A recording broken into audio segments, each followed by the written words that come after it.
Good afternoon. We are Group 3. My name is Vanessa Winston. I'm Chantel Crooks.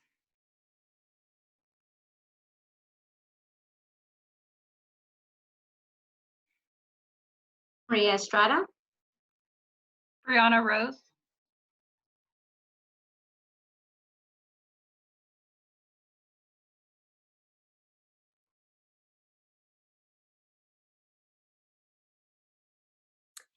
And Trevor Pye.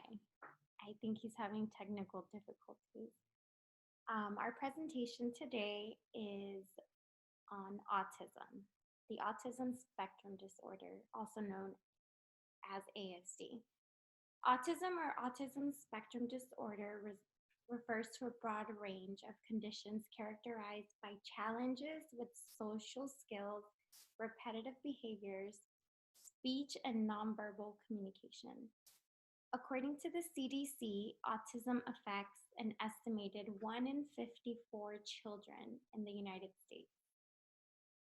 There are many subtypes within the spectrum, most influenced by a combination of genetic and environmental factors. Because autism is a spectrum disorder, each person with autism has a distinct set of strengths and challenges. The ways in which people with autism learn, think, and problem solve can range from highly skilled to severely challenged. Some people with ASD may require significant support in their daily lives, while others may need less support, and in some cases, live entirely independently. Here's a video that explains it in more detail.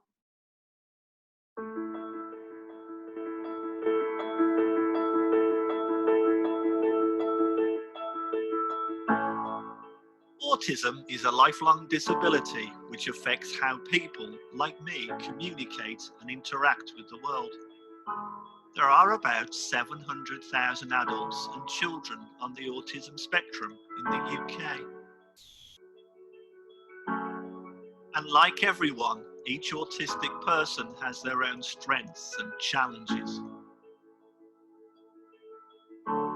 But all of us have difficulties with communicating and interacting with other people. This could mean not speaking at all, needing longer to process information, or not understanding facial expressions. We also engage in repetitive behaviour, doing or thinking the same thing over and over. This is sometimes for fun, and sometimes to help deal with our anxiety. People on the autism spectrum can also find unexpected changes, however small, very distressing. And then there is sensory overload, where noise, smells, touch, and bright lights become very painful and overwhelming. All these challenges can make the world feel very scary and hard to understand, and sometimes send us into physical and emotional meltdowns or shutdowns. It is very important that autistic people get help from an early age. But life can become very difficult if children or adults don't get the right support or understanding. Autistic children are 3 times more likely to be excluded from school. Only 1 in 6 autistic people in the UK have a full-time job. And over 1/3 of autistic adults have reported serious mental health problems. The National Autistic Society is the UK's leading charity for autistic people. Since 1962, we have... Okay, now I'll be handing it over to Chantel, which she will be speaking on early intervention. Okay, so we're looking at early interventions, what I'm going to speak on. For children, the word growth is usually associated with positive moments. Growth is synonymous with a baby's first tooth, first word, and first step. But the word growth can have negative connotations as well. With autism, for example, the fastest growing developmental disability, it has a 1,148% growth rate. Autism is a developmental disability that occurs when the brain has trouble functioning properly. It affects a child's ability to speak, learn, and communicate with others. 1 in every 68 children in the US has autism.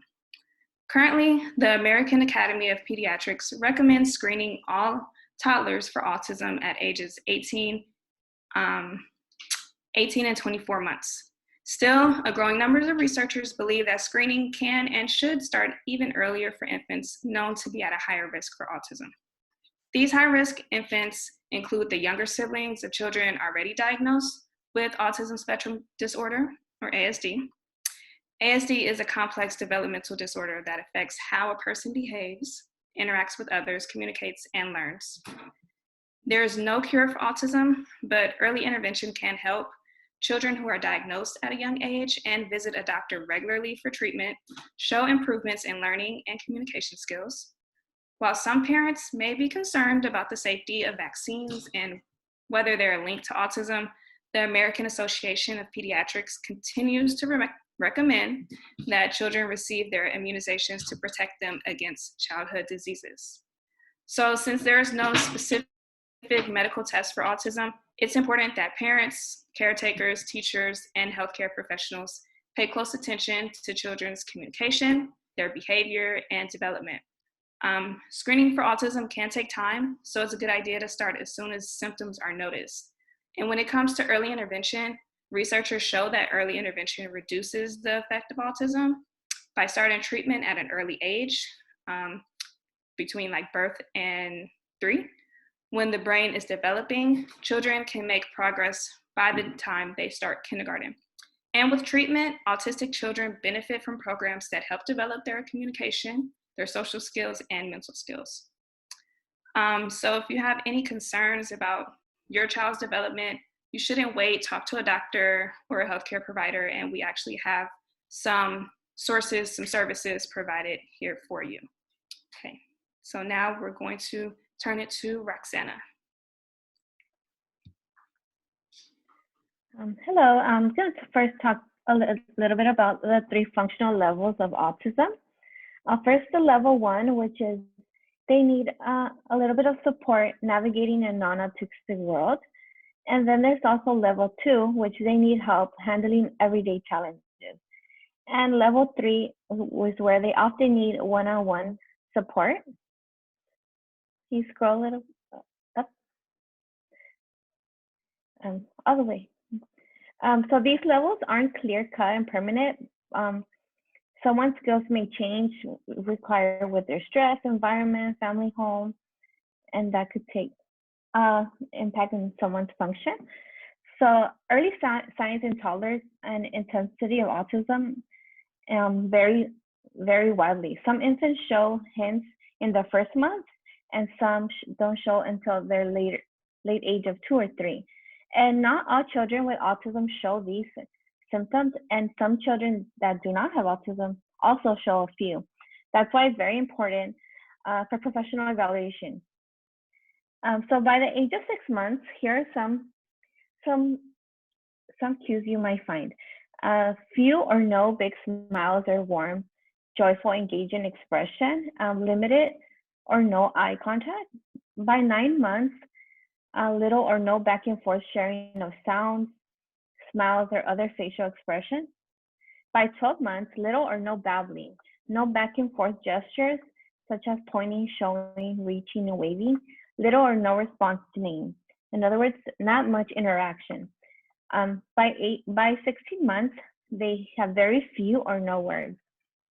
By 24 months, very few or no meaningful 2-word phrases, and not including repeated or initiated conversation.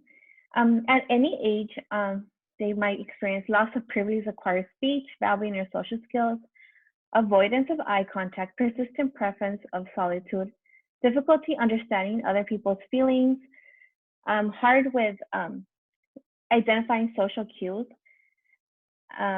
persistent repetition of words or phrases, resistance to minor changes in routine and surroundings, restricted interest, repetitive behavior as flapping, rocking, and spinning, also known as stemming, unusual and intense reaction to sound, smells, taste, textures, lights, and colors. And below, I provided 2 links. For the sake of time, we won't be watching them, but you can free to look at them. The first one is signs of early toddlers of autism, and the second one is signs in teenagers. And now I'll pass it on to Trevor. Hello, hi there. My name is Trevor. I hope that people are hearing me. It doesn't seem like they are. Okay. Yes.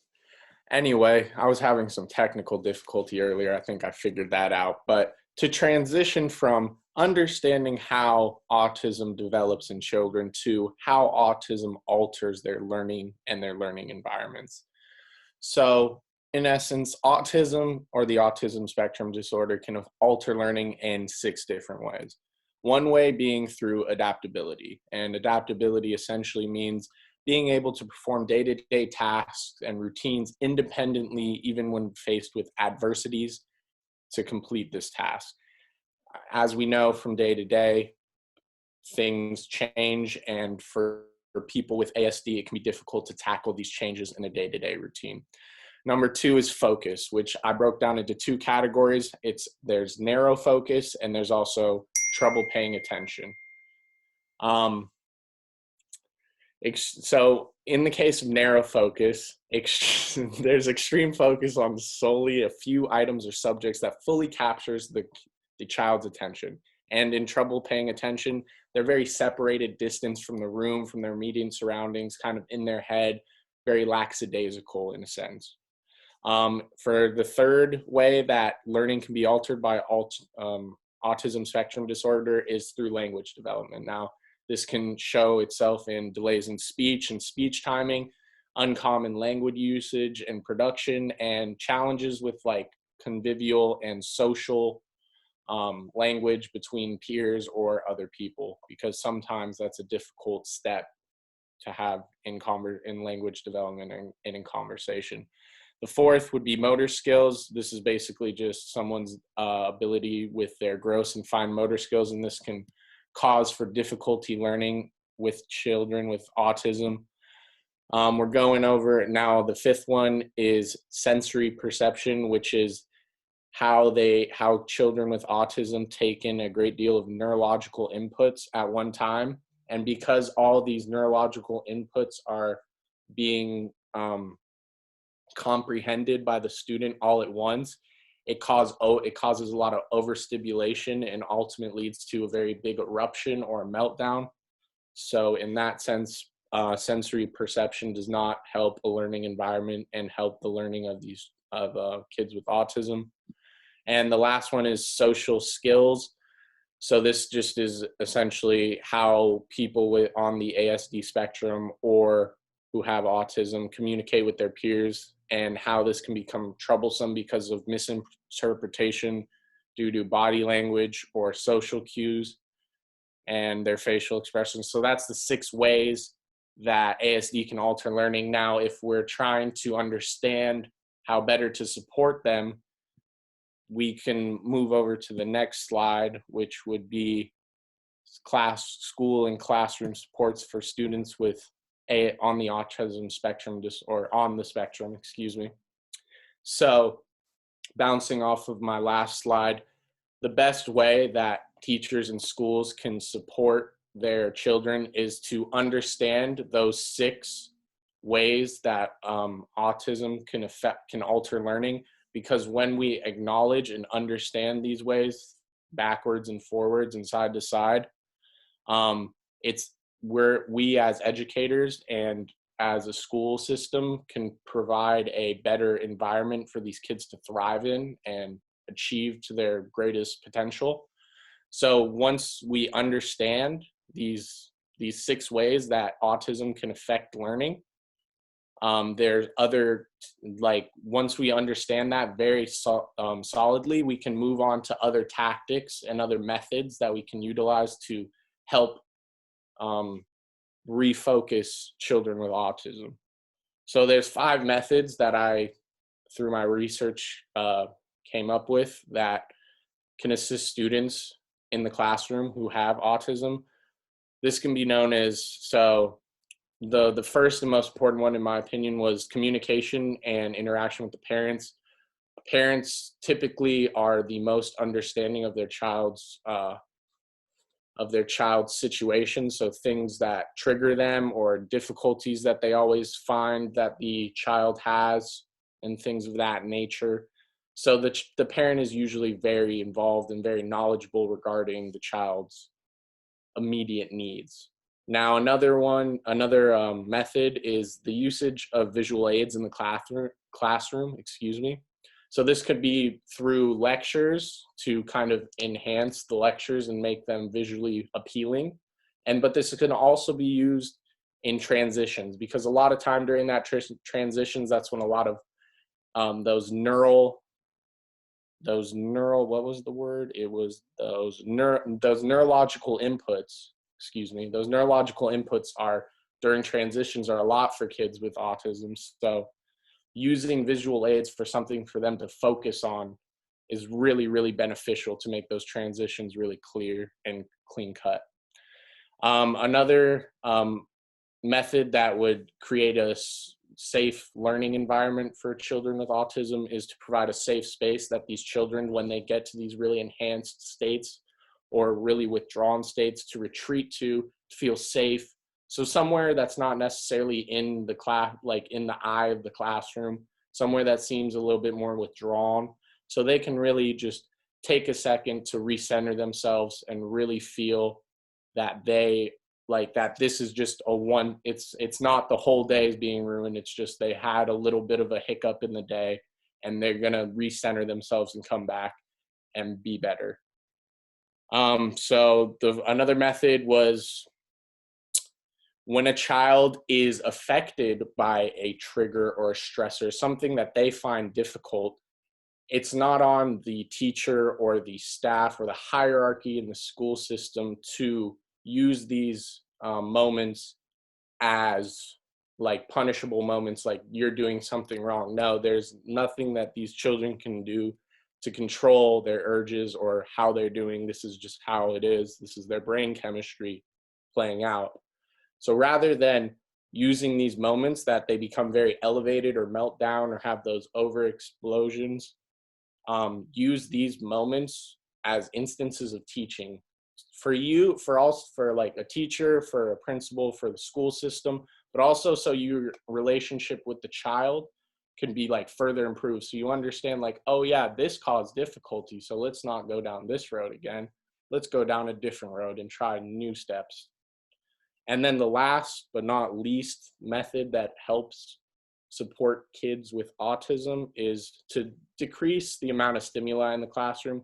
Again, that's going back, it's kind of touching upon that visual aid in the classroom.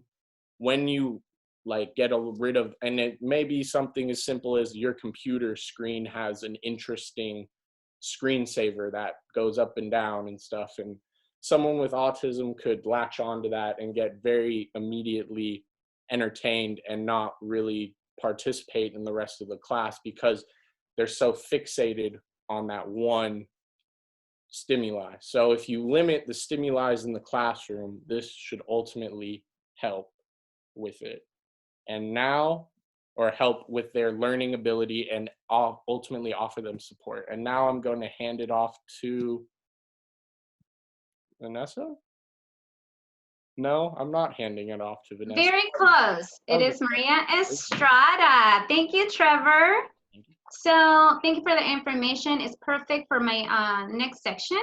So our group would like for you to view this information as a guide to understanding autism, the power you have as a parent, as a tool to reach your child's amazing potential. And now the next step would be to understand your child's IEP. Perfect. Thank you, Vanessa. An IEP is an individualized educational plan. It is a blueprint or a plan for your child's special education experience at school.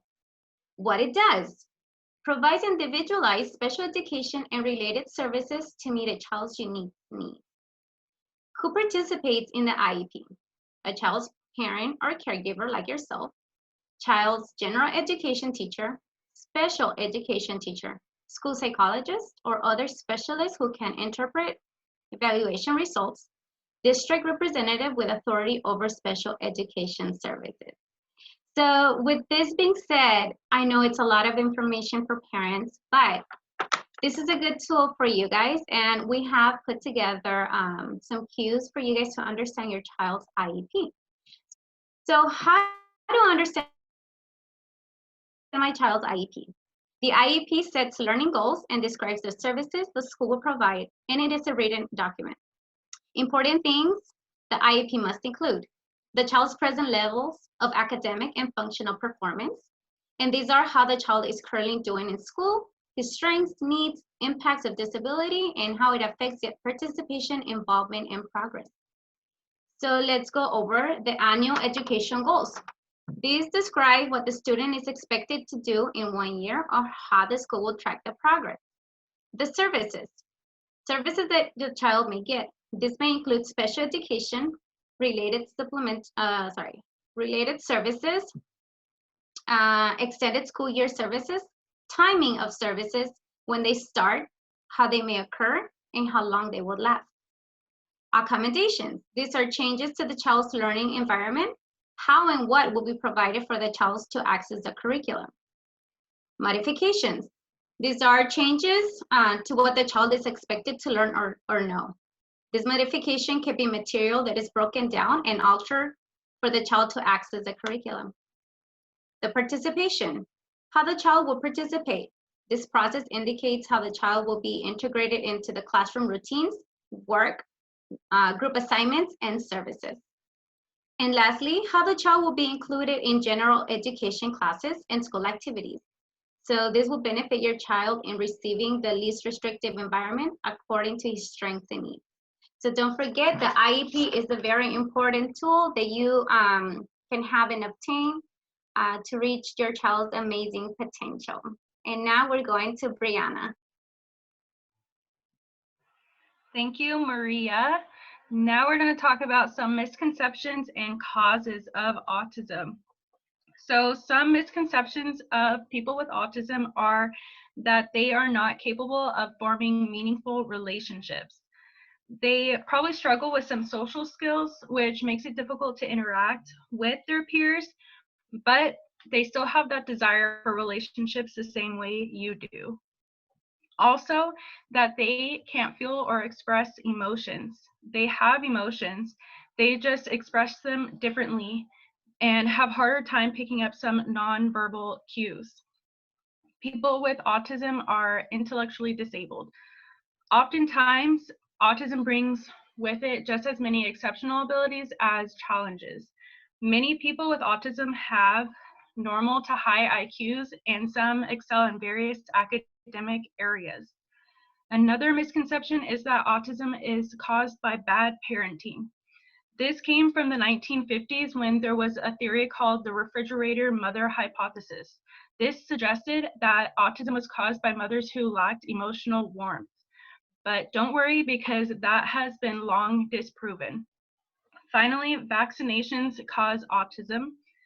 There is no connection between vaccinations and autism. You can put the blame on a study that was published in 1998 that suggested that the MMR vaccine was linked to children with autism, but it has been disproven many times since that was published. Now let's talk about the causes. The causes are that many scientists agree that the genes are one of the risk factors that can make a person more likely to develop ASD. Children who have a sibling with ASD are at a higher risk of also having ASD. Individuals with certain genetic or chromosomal conditions can have a greater chance of having ASD. If a mother is taking prescription drugs, it has been linked with a higher risk of ASD.